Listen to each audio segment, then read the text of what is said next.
Management. So ম্যানেজমেন্টে আমরা organisation context নিয়ে আলোচনা করি। এর আগের ক্লাসগুলোতে অ্যাজ আ ম্যানেজার আপনার রোল কী বা ম্যানেজার কীভাবে হওয়া যায়, ম্যানেজারের ক্যারেক্টারিস্টিক্স, এই জিনিসগুলো নিয়ে আলোচনা করেছি।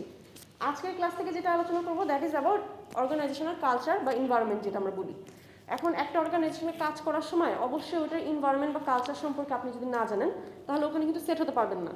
দ্যাটস ওয়াই কালচার এনভায়রনমেন্টটা সম্পর্কে জানা দরকার, স্পেশালি যদি ইন্টারন্যাশনাল ফার্মে জবটা থাকে তাহলে এটা বেশি আরও ইম্পর্টেন্ট হয়।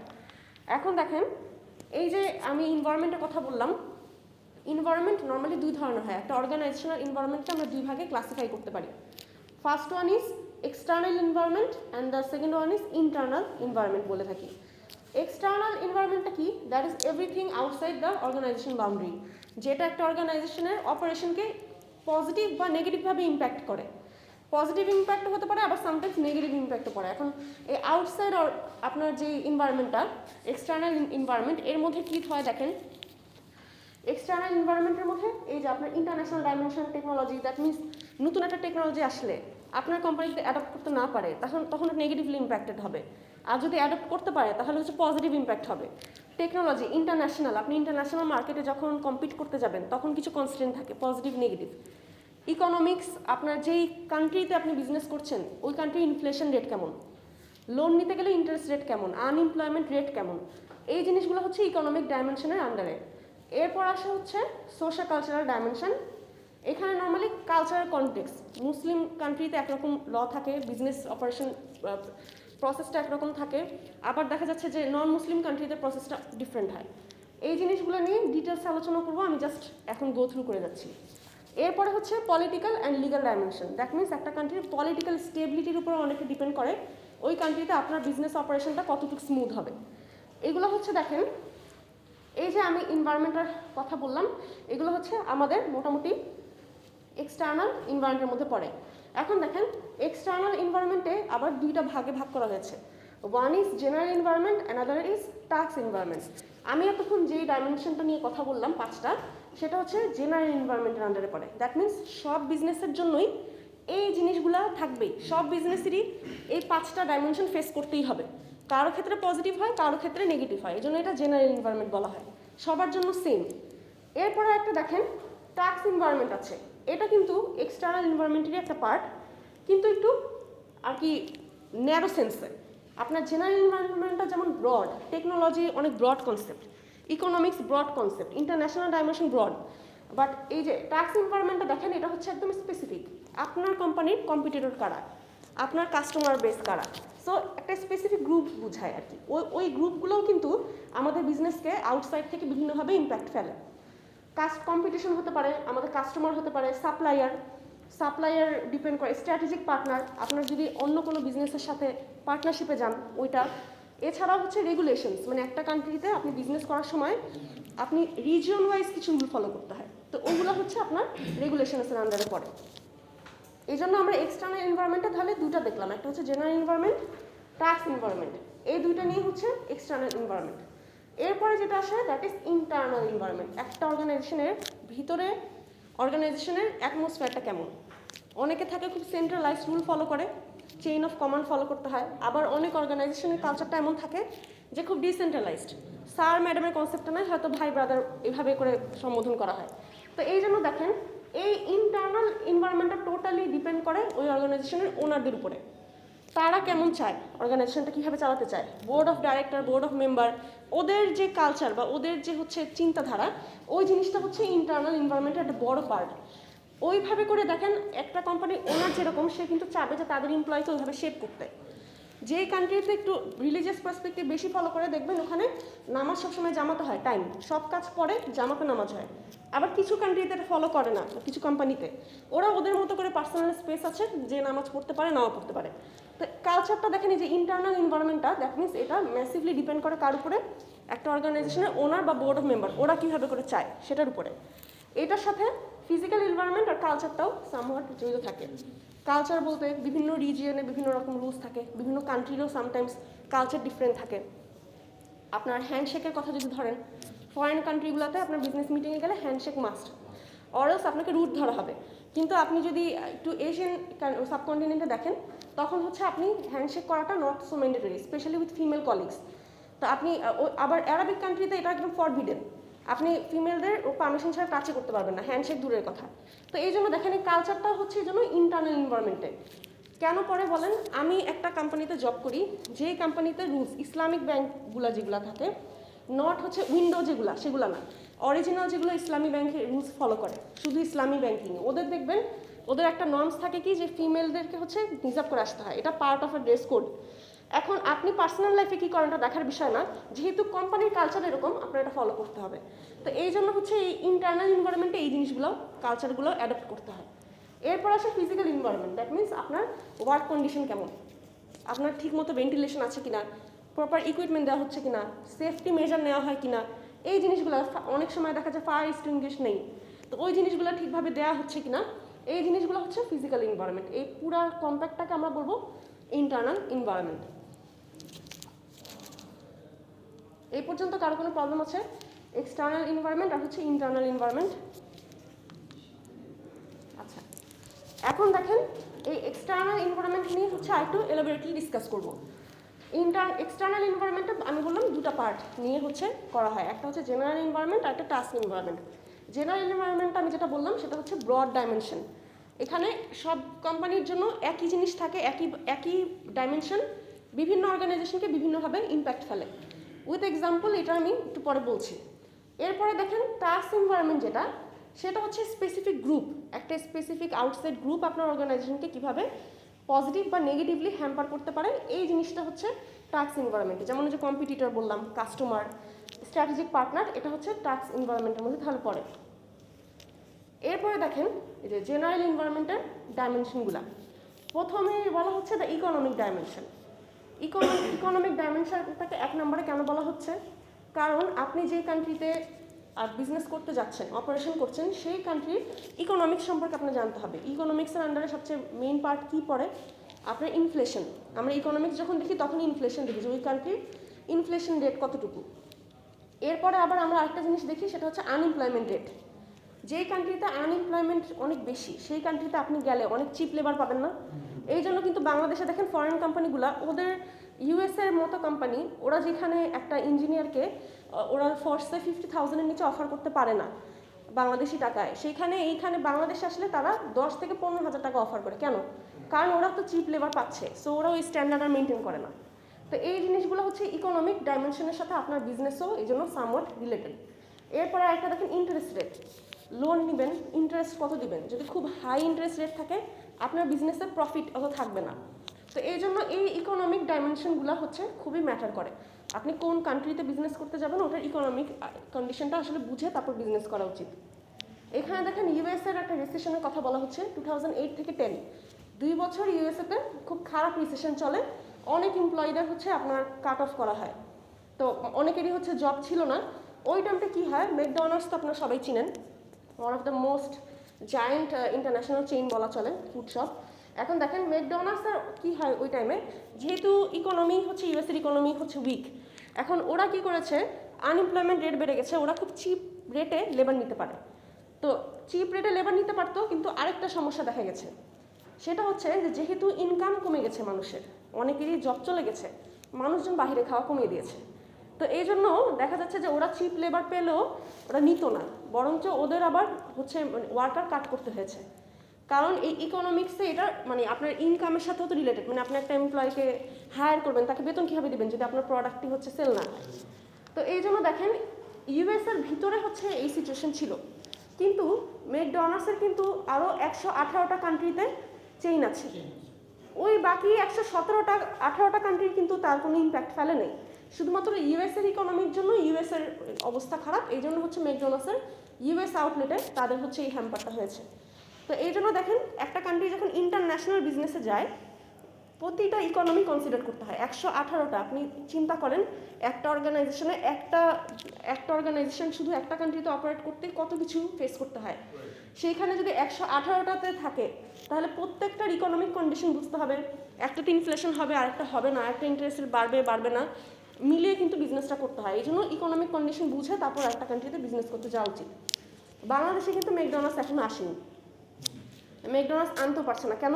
বিকজ দে আর কনসার্ন, বাংলাদেশের দুইটা জিনিস নিয়ে কনসার্ন। ফার্স্ট অফ অল হচ্ছে পলিটিক্যাল ইনস্টেবিলিটি, এই জন্য তারা আসতে ইন্টারেস্টেড না। আর সেকেন্ড যে জিনিসটা সেটা হচ্ছে বাংলাদেশের ফুড স্ট্যান্ডার্ড মেনটেন করতে পারবে না।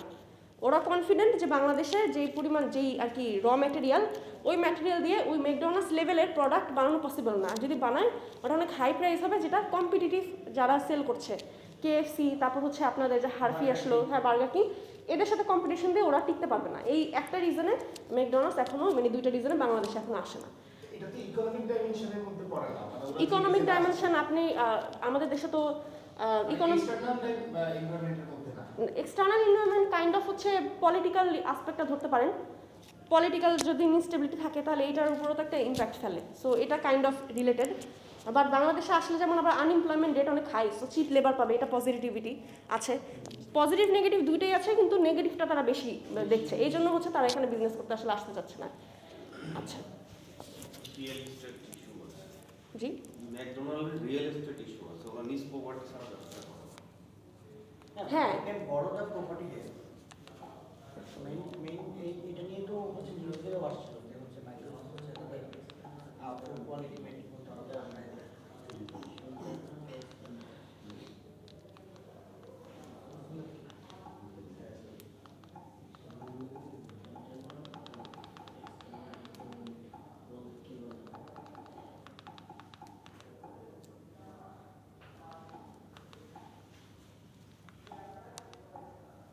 আচ্ছা এখন দেখেন আপনার এখানে এই উইক যেটা বলছিলাম, যে ইউএস এর কথা বলছিলাম, ইউএস এর রিসেশনের সময় it's not only like that যে ম্যাকডোনাল্ডসই একমাত্র ছিল যারা হচ্ছে ইকোনমিক্যালি ইম্প্যাক্টেড হয়েছে। ওদের যে স্টেট ইউনিভার্সিটি, মানে গভর্নমেন্ট যে ইউনিভার্সিটিগুলো ছিল, ওগুলো কিন্তু নর্মালি গভর্নমেন্ট ফান্ডেই বেশি চলে। তো ওদের যেহেতু আসলে ইকোনমিক্যাল টোটালটা উইক হয়ে গেছে, গভর্নমেন্ট ফান্ড ওরকম অ্যাফোর্ড করতে পারছিল না, তারা কি করে বিভিন্ন চ্যারিটেবল ফান্ডকে তখন বলে যে ফান্ড ক্রিয়েট করার জন্য, ফান্ডিং দেওয়ার জন্য। তো এই জন্য একটা ইকোনমিতে যখন রিসেশন আসে তখন দেখবেন যে এটা ওভারঅল সব মানে বিজনেসেই কিছুটা নেগেটিভলি ইম্প্যাক্ট ফেলে। এই জন্য ইকোনমিক ডাইমেনশনটা বুঝেই আসলে বিজনেস করতে যাওয়া উচিত। অর্গানাইজেশনের আপনার ইকোনমিক ডাইমেনশনটা খুব ইম্পর্টেন্ট এক্সটার্নাল এনভায়রনমেন্টের মধ্যে। এখানে দেখেন ম্যাকডোনাল্ডসের আপনার এক্সটার্নাল এনভায়রনমেন্টের কথা বলেছে, মানে জেনারেল এনভায়রনমেন্ট যেটা, সেটার কথা। প্রথমে দেখেন আপনার ইকোনমিক ডাইমেনশনের মধ্যে বলেছে যে weak economic growth, high unemployment and হচ্ছে লো ইনফ্লেশন। ইকোনমি উইক ছিল ওই রিসেশনের টাইমে, আনএমপ্লয়মেন্ট রেট অনেক হাই ছিল, ইনফ্লেশন অনেক লো ছিল। এরপরে টেকনোলজিক্যাল ডাইমেনশনে দেখেন বলা হচ্ছে ইমপ্রুভড ইনফরমেশন টেকনোলজি।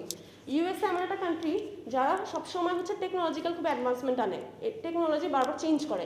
তো এই জন্য ম্যাকডোনাল্ডসের টেকনোলজি ডাইমেনশনে কোনো প্রবলেম হয়নি, টেকনোলজিক্যাল ওরা ইমপ্রুভ করে গিয়েছে। এরপর একটা দেখেন মোর ইফিশিয়েন্ট অপারেটিং সিস্টেম, ওদের অপারেটিং সিস্টেমটাও টেকনোলজির কারণে অনেক স্মুথ হয়ে যায়। দেখা যাচ্ছে যে ওরা মানে হিউম্যান লেস হচ্ছে অপারেশনে চলে যায়।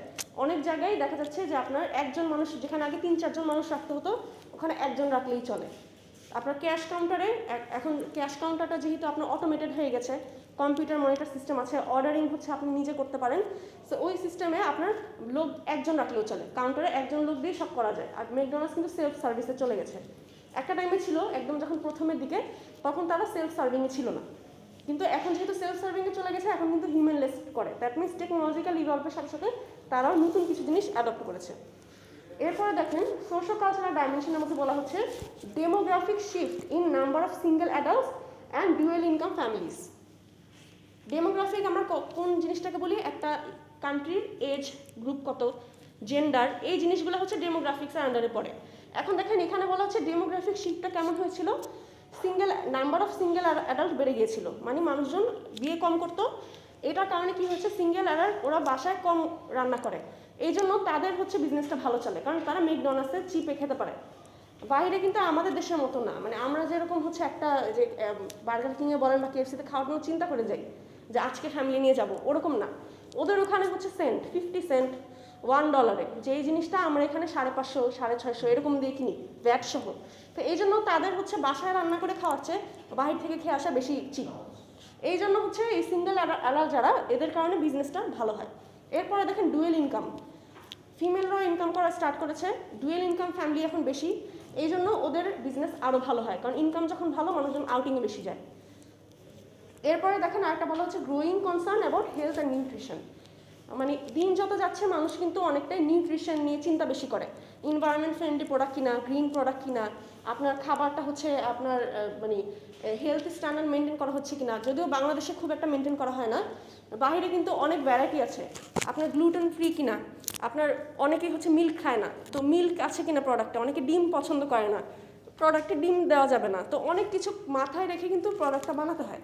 তো এই জন্য বলা হচ্ছে যে যত দিন যাচ্ছে এই নিউট্রিশনাল হেলথ জিনিসটা আরও কমপ্লেক্স হচ্ছে, এই জন্য আরও মানে কঠিন হয়ে যাচ্ছে বিভিন্ন কান্ট্রিতে অপারেট করা।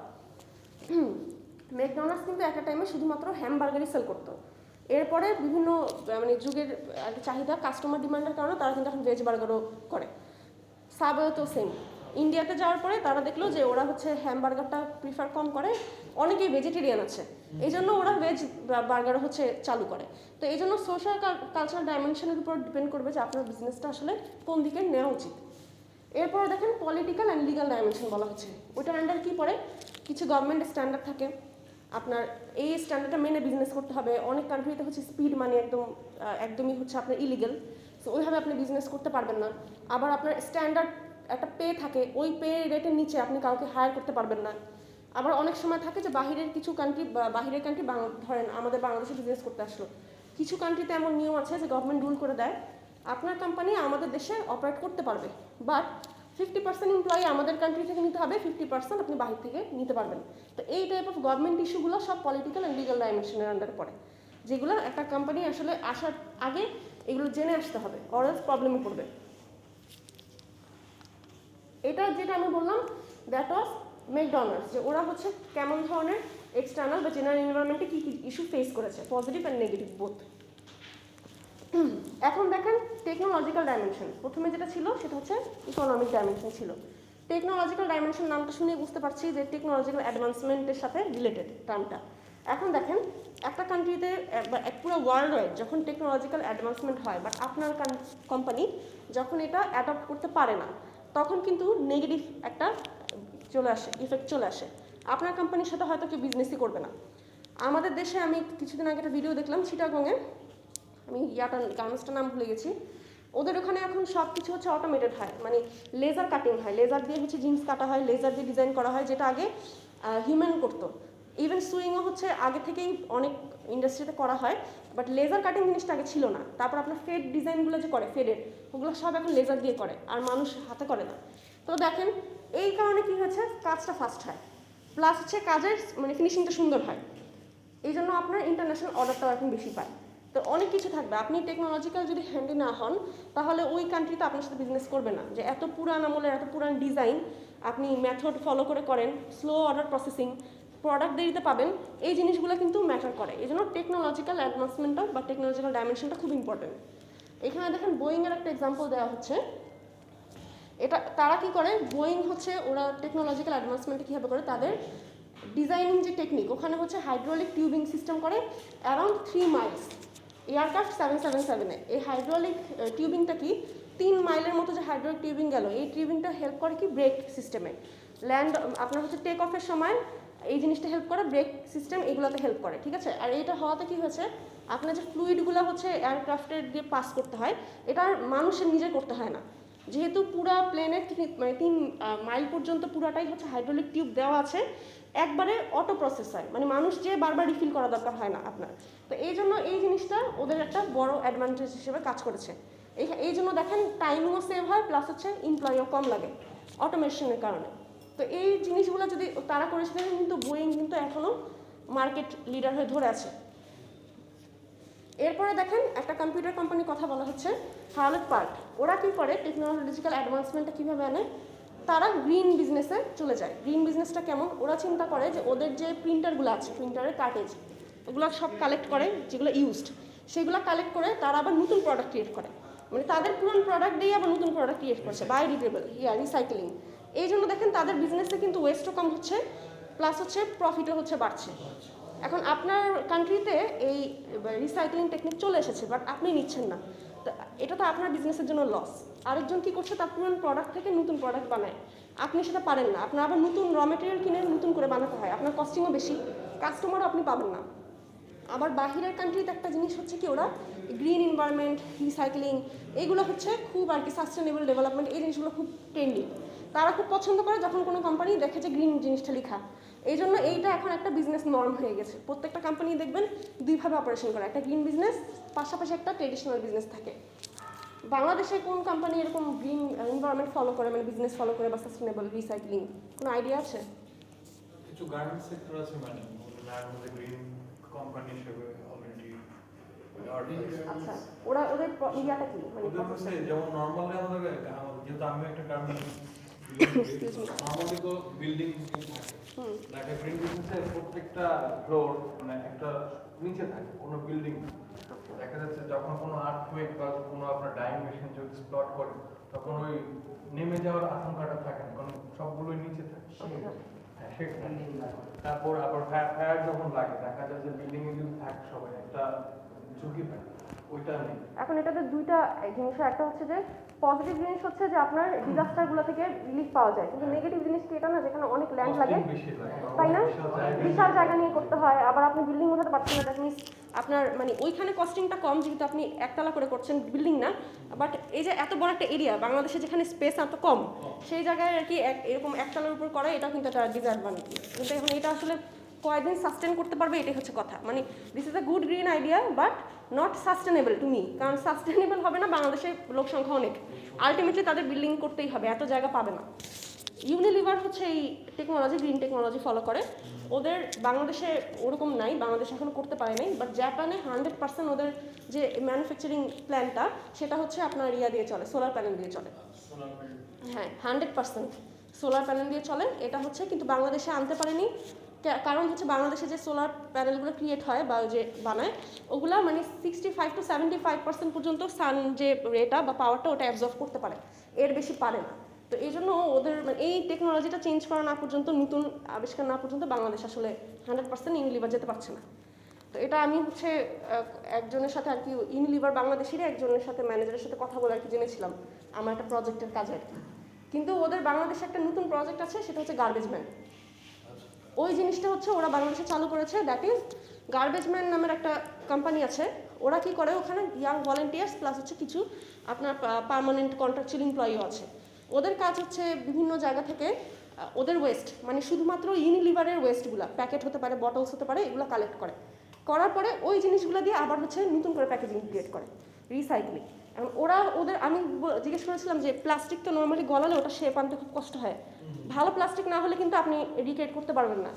তখন উনি বললো যে ওনারা যে প্লাস্টিকটা ইউজ করে সেটা হচ্ছে রিইউজেবল প্লাস্টিক, ওটা নাকি একটু দামি হয়, আর ওই জিনিসটা হচ্ছে আপনি বারবার ইউজ করতে পারবেন। যদিও সাস্টেনেবল প্ল্যান না, কেন, কারণ প্লাস্টিক কখনো এনভায়রনমেন্টের সাথে মিশবে না, আপনার ওটা রিইউজের উপরেই যেতে হবে, আপনি যত বানাবেন ওইখান থেকে আবার রিইউজ করবেন, কিন্তু এটা কখনো ডিস্ট্রয় হবে না। তো এইটা একটা নেগেটিভ পয়েন্ট, বাট পজিটিভ হচ্ছে যে নতুন করে প্লাস্টিক বানাচ্ছে না, পুরানগুলো নিয়ে ইউজ করছে, তো প্লাস্টিক ইউজটা হচ্ছে কমছে।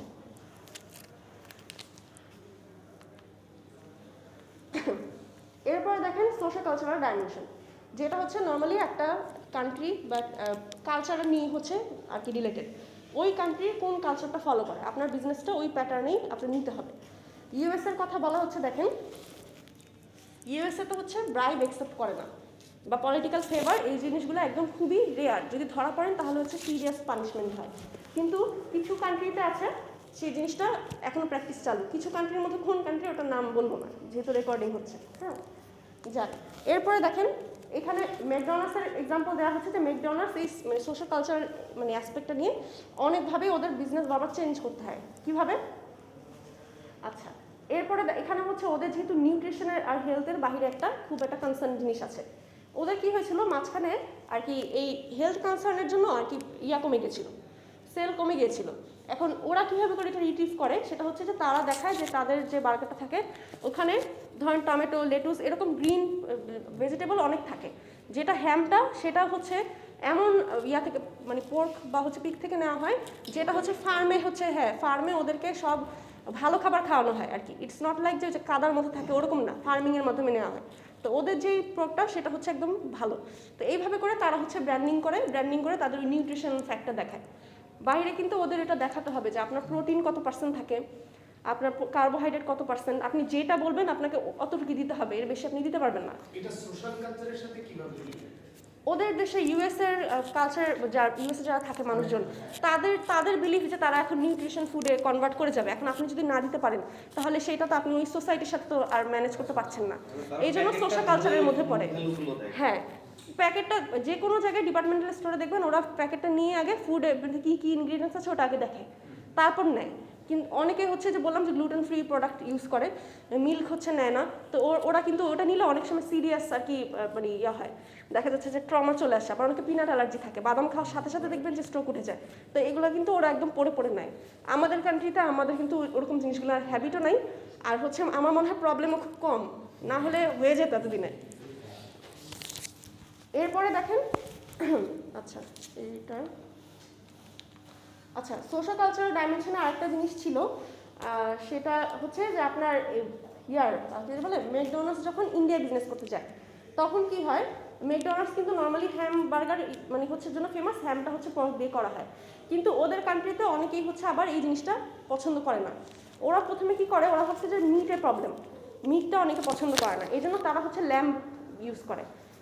তারপর আবার ল্যাম্বও হচ্ছে খুব একটা মানে চলে না, তারপর তারা কি করে ভেজিটেরিয়ানে যায়। তো এখন দেখেন ওদের কিন্তু বেস্ট সেলিং ইন্ডিয়াতে ল্যাম্ব আর হচ্ছে ভেজ, বাট বিফ আর হচ্ছে পর্ক এই দুটো কিন্তু চলে না।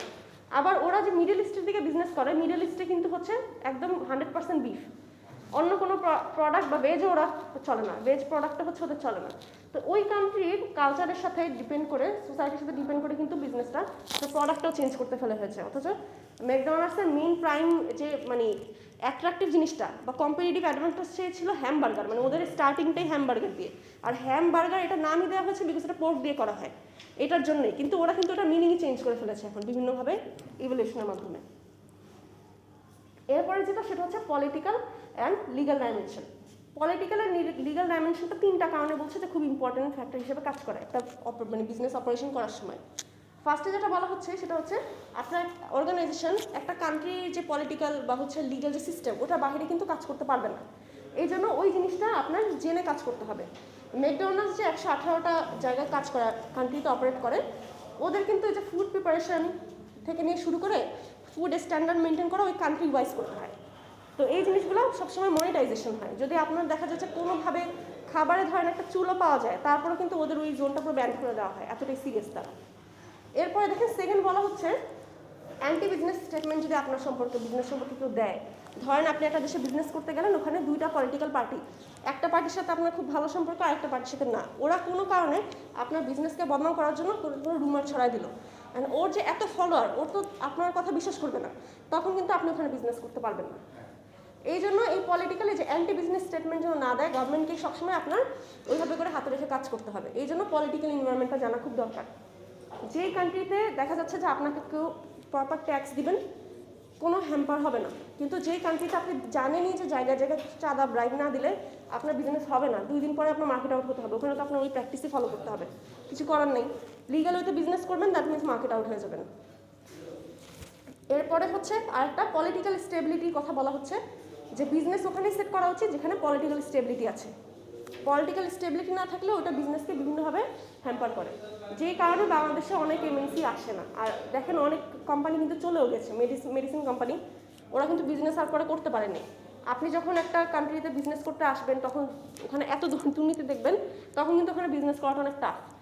আপনি একটা স্ট্যান্ডার্ড মেনটেন করে চলেন, হঠাৎ করে এত লোতে নেমে এসেছেন, তারপরেও দেখবেন যে যারা অলরেডি এই কালচারে প্র্যাকটিসড, আমি হচ্ছে সবসময় ব্রাইব দিয়ে কাজ করি, আমি ছোটোবেলা থেকে এখানেই জন্ম, আমি কিন্তু সব জানি। আরেকটা কোম্পানি বাহির থেকে এসে হঠাৎ করে ধরতে পারবে না, তখন কি হবে, আমি কিন্তু আমার কম্পিটিটরকে মার্কেট আউট করার জন্য অনেক প্ল্যানিং করব, যে জিনিসটা ও হয়তো বুঝবে না, বুঝতেই তখন মার্কেট আউট হয়ে যায়।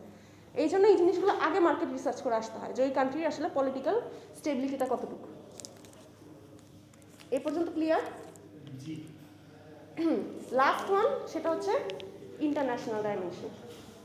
আমাদের 5টা ডাইমেনশন নিয়ে বলেছিলাম জেনারেল এনভায়রনমেন্টে, লাস্ট ওয়ান ইন্টারন্যাশনাল ডাইমেনশনটা কেন জানতে হবে, কারণ মোস্ট অফ দ্য এমএনসি যারা থাকে ওরা ইন্টারন্যাশনাল ফার্মগুলো বিভিন্ন কান্ট্রিতে অপারেট করে।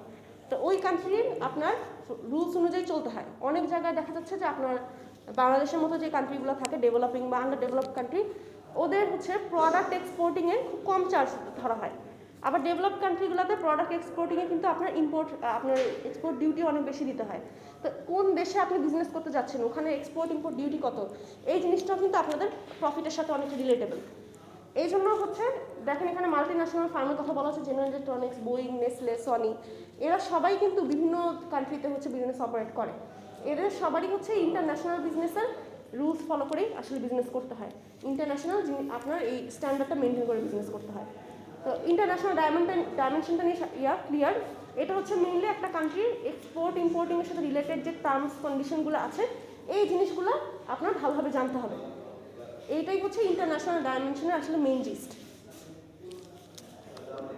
আচ্ছা, আমরা ইনশাআল্লাহ নেক্সট ক্লাসে টাস্ক এনভায়রনমেন্টটা থেকে স্টার্ট করব, ঠিক আছে? আজকে এই পর্যন্তই।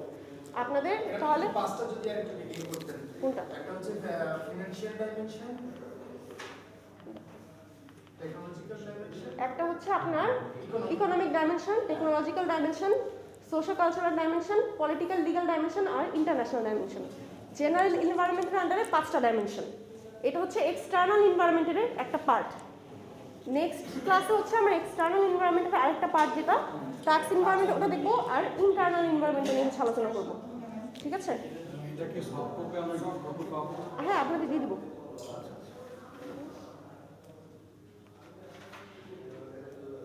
আমাদের আজকে তো মনে হয় ক্লাস আমাদের গ্রুপ থেকে আসে নাই, ক্লাস লিডার যে গ্রুপ লিডার সেটা আসেনি।